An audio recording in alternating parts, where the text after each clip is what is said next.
Rara Jonggrang. Ana apa Bandung kepiye? Wektu dene iki wis padakno. Kabeh prajuritmu wis gugur ana ngrang manggana merga saka kasektenku lan kasektene para prajurit ing kraton Pengging Jonggrang. Mula ora dadak kesuwen sliramu manuta bakal ingsun boyong minangka dadi garwa Prameswari. Bandung. Ya. Sliramu apa ora kleru arep mundhut garwa marang aku? Tuh. Apa klerune ae? Lho sliramu wis merjayani Kang Masku Prabu Gupala Bandung. Kok Ini. sliramu arep mundur garwa? Ngene, Jonggrang. Piye? Sing mati wis ben mati, ya. Wong ki yen wis mati arep dikaya ngapa ora bakal urip maneh paribasan. Apa iki? Mbok, Paribasan mbok tangisana nganti keluhmu mili getih paribasane wong tuamu ora bakal urip maneh. Mula wektu dina iki anane mung aku kelawan sliramu Raden pun Kakang ya diaji. Bandung.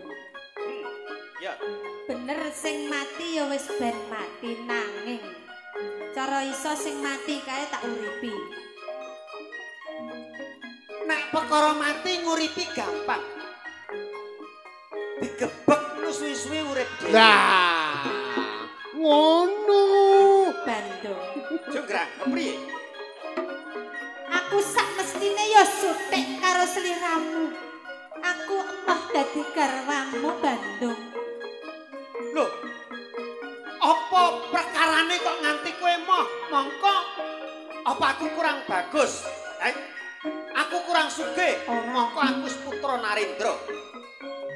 Oke yen aku kurang sekti, aku iki salah sawijining menungso pilih tanding kekasih Dewa Katitik.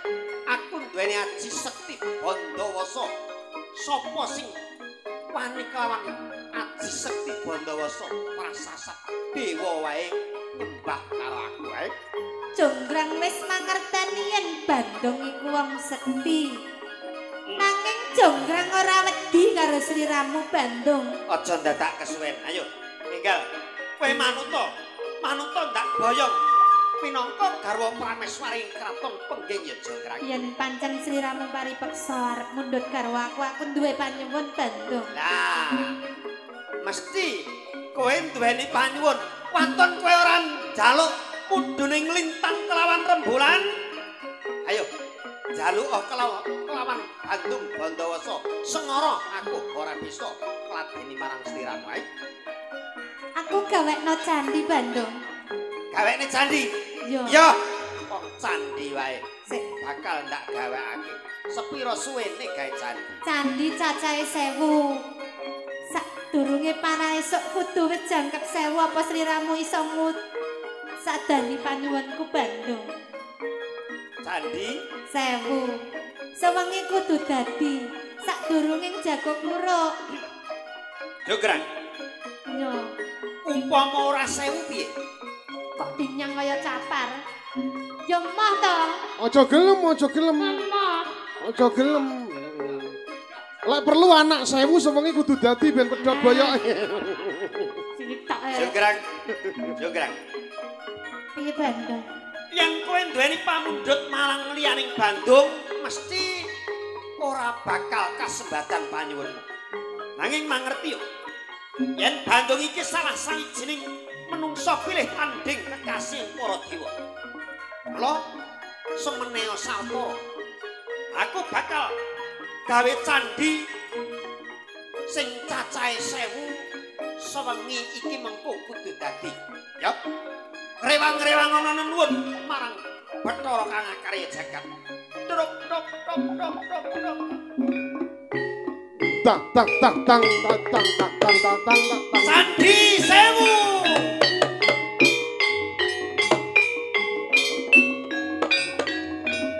Truk truk truk.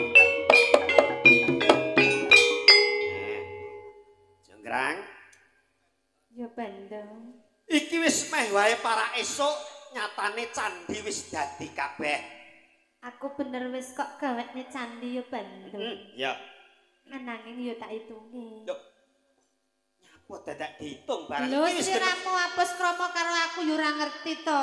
Iki wis genep 1000 jonggrang. Lah sok-sok ki ukur 100 kok. Lah iki lho. 100 ki Iki wong sitok apa wong loro? Wis loro lho. Ya, ya, 900. ya, hitungan, Ing hitungan. sisih kono ana 500 Bandung. Ngacung. Oke, sing kulon 500 yo ngacung. Abang-abang 500. Nah, Ya. ke 500. 500 abang-abang kan. Heeh. Kayak candinya diwincip-lincip.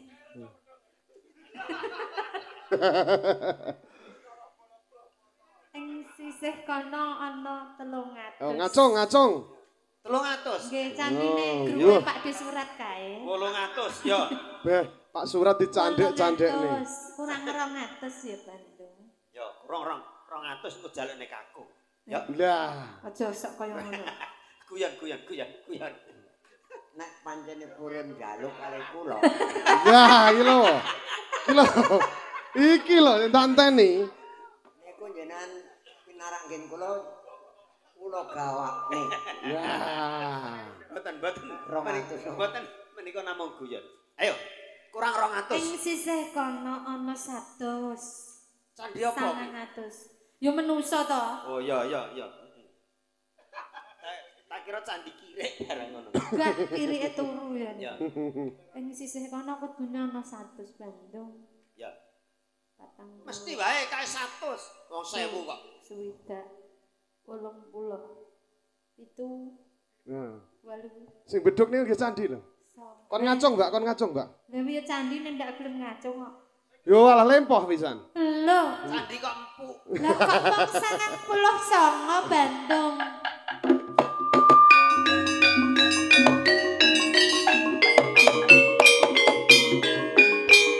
Jograng. Kurang siji. Mengko gek kleru nggonmu ngitung, Ora. Wis tak hitung bolak-balik dia pancet ae lho. Ya. Ngene ya Jograng. Piye Bandung? Petung apik-apik anaten. Candhi kurang siji, sesuk tak gawekake maneh, ya. Bandung. Aku mau nak wis matur. Sewengi kudu dadi. Lah lek sesuk diganene praya rong bengi. Rong bengi ra apa-apa to. Lha yo petunge seje to. Harian. Harian apa borongan? Kok enak lho karaoke jam-jaman iso harian iki. Jan piye? Jograng. Yo Bandung. Yektine sadurunge candhi iku mau dadi aku wis ngerti. Yen sliramu bakal apus krama kelawan aku. Nyatane urung para esuk pitik-pitik wis padha kluruk, kabeh kewan wis padha muni amarga kowe wis nabi lesung. Ayo pitik nopan kluruk, pitik nopan. Ayo, pitik padha Kluruk, ayo. Nah, sing banter. Neh. Awet kowe nabi lesung padha nyapu turut latar mula pitik-pitik padha kluruk kaya dene para esuk. Jograng. Yo Bandung piye? Aku ngerti yen to kowe lir waing patemboyo bayane balenjani. Mula wektu dene iki aja dadak kaken bebangal. Kowe gelem dadi bojoku apa ora? Ora. Ora. Ora. Yen kowe ora gelem dadi bojoku, candhi kurang siji minangka genepe kowe Jonggrang.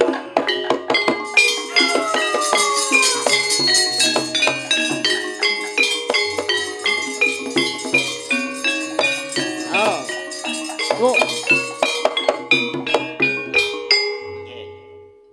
Menika kala wau pamundhut panjenengan Mbah Kung wonten kekiranganipun nyuwun pangapunten.